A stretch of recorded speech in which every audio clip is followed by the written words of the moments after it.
There's a typical pattern that I see over and over again in my work with couples.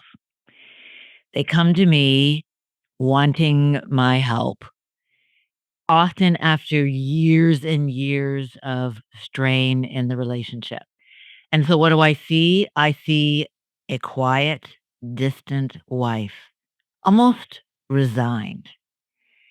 I see a confused, anxious husband.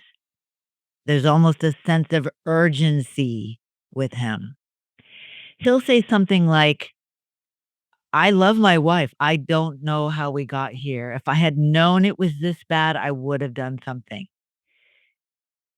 And invariably, she's sitting beside him shaking her head as though she doesn't agree with anything that he's just said. And the reality is that almost always she's right. She has been talking about the problems in this marriage, sometimes for years. But from his perspective, the problem seemed to come and go.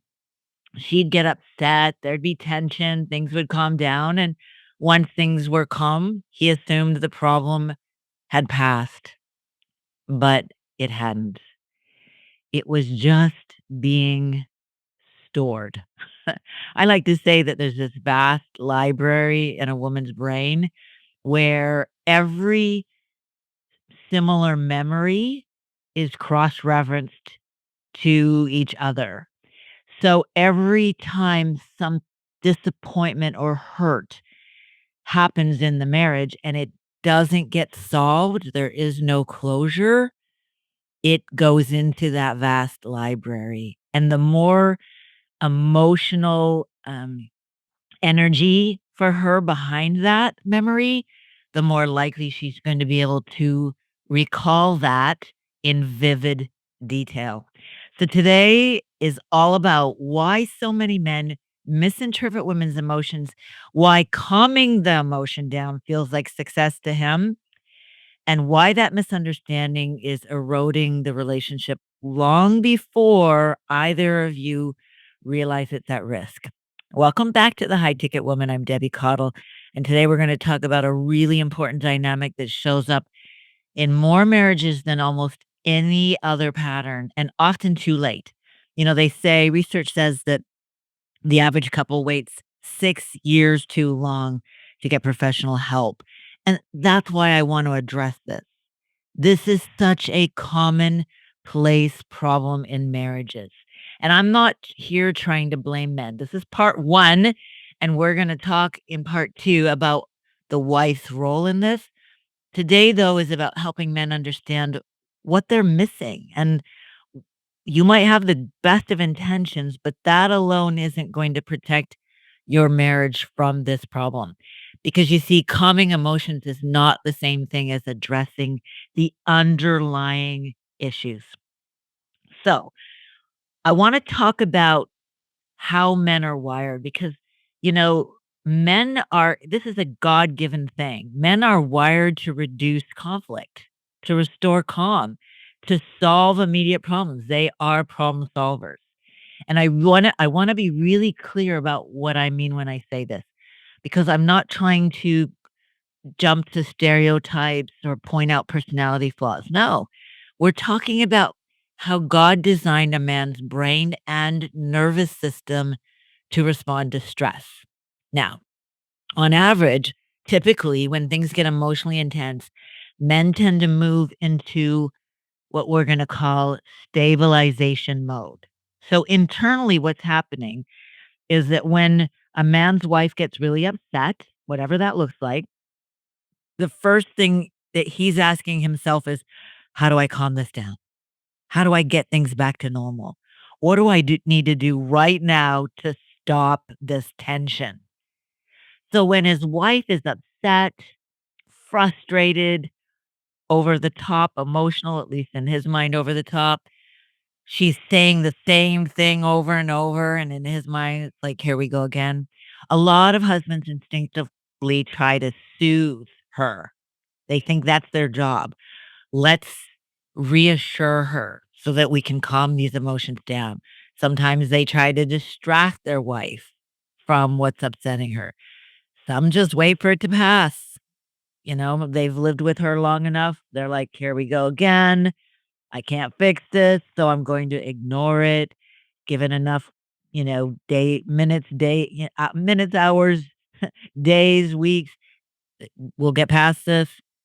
And some unfortunately try to minimize the problem. So they might say or imply things like, "You're overreacting," um, "Just don't feel that way," y y you know, trying to make the issue smaller, often again because they think that's their job.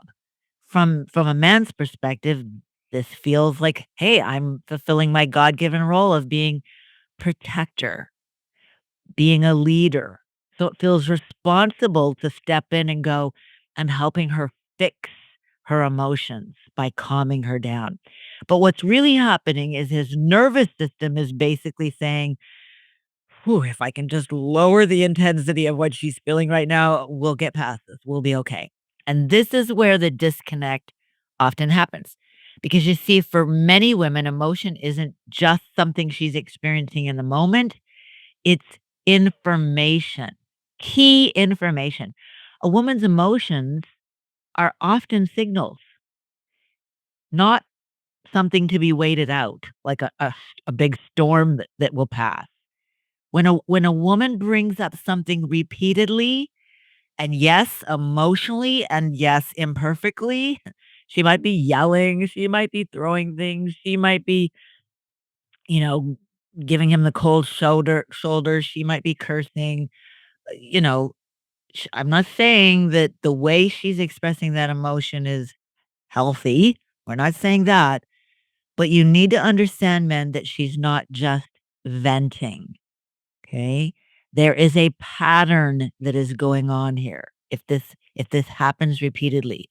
So when the man's response is, "Ugh, let's calm this down," instead of, "Let's figure out what's actually causing this pattern," then what does she learn?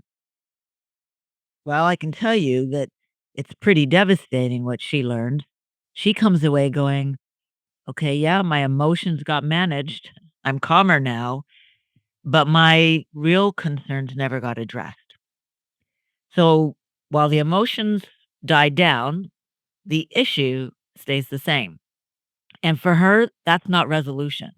She just comes away going, my feelings were managed, but I and my concern wasn't taken seriously. And there's a huge difference between those two.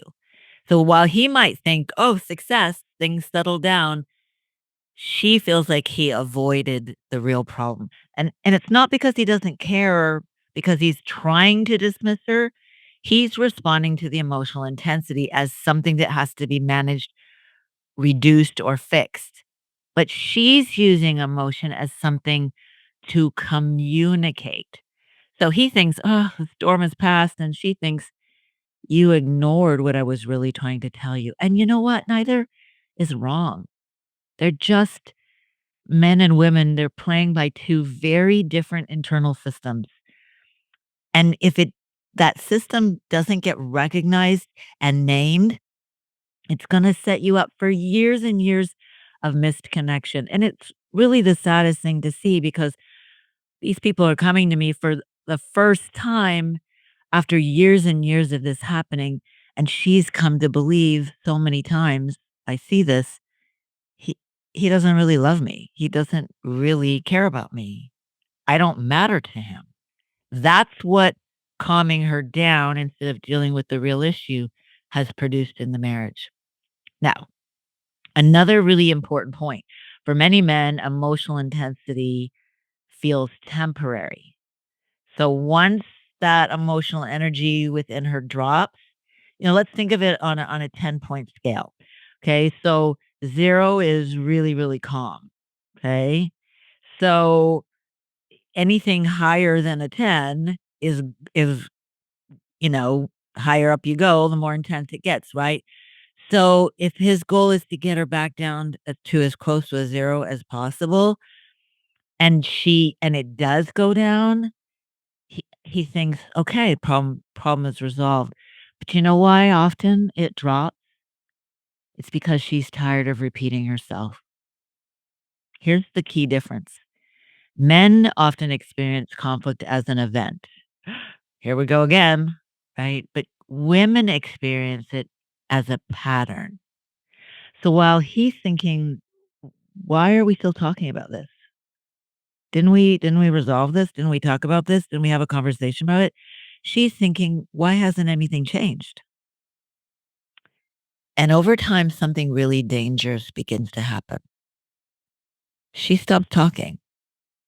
She stops telling him, not because it's fixed or because she's fine, but because she's given up hope that talking is going to lead to any real change.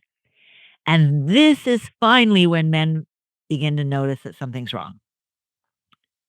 Uh, Unfortunately, she's already emotionally detached. She's already begun to pull away emotionally. Many women describe a moment. Sometimes it's really gradual, sometimes it's sudden, where something inside of them shuts down. And it doesn't look like rage. It's not drama. It's resignation. She stops asking or reminding or pushing or nagging or explaining.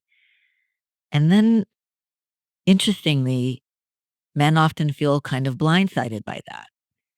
And they'll say things like, "Well, why didn't you tell me it was this serious?" And she's thinking, "Are you kidding me? I've been telling you this for years." And the tragedy of this is they're both, you know, not they're not lying. Neither one of them is wrong. They're just speaking and listening through completely different lenses. You know, I know you know what I'm talking about. I know that some of this could be playing out in your marriage right now. If you're the woman, I know that to one degree or another, you feel like your emotions have been managed instead of understood because this is so common. And men, if you're listening to me, I know that you recognize that, yeah, there are times when you have felt very overwhelmed and stressed by your wife's emotions.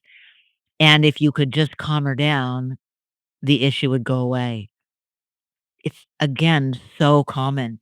This is why I created Marriage in Bloom because this pattern has to be identified. This pattern, if we don't identify this pattern and reframe it so that she stops believing that you don't love her and he stops believing that your emotions are something to be managed, then if we don't fix that, the marriage it's not gonna last, certainly not gonna be healthy. So we've gotta be able to hear what's underneath that emotion, and we've gotta be able to respond to that instead of avoiding it. And as women, we've gotta be able to say what we really need in clearly definable ways that men can respond to, understanding those neurological differences that God created. Now we can go, "What was God thinking to make us so different?" I think he was thinking, "I want you to work at this. I want you to learn to step outside of your own way of looking at life and walk mentally around the table and go, 'What does my spouse see?' Because that's how connection is built. Connection isn't built by you staying on your side of the issue and arguing, okay? It's built from suspending your own perspective and going, 'Tell me what you see.'"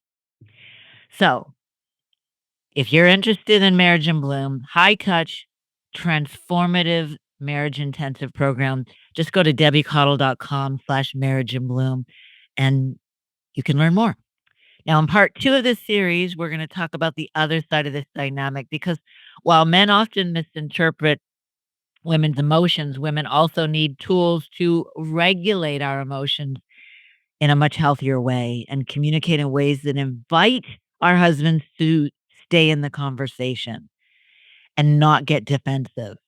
How to express our concerns in clear, specific, calm ways without shutting down, without exploding, because that's our responsibility in this dynamic. Marriage doesn't heal when one person alone changes. And, as I always say, you don't have to be perfect, but you do have to stay teachable. That's each of our responsibilities. What can I do within me to get this marriage to a better, healthier place? So stay tuned for part two. I'll see you in the next episode. Thanks for joining me today.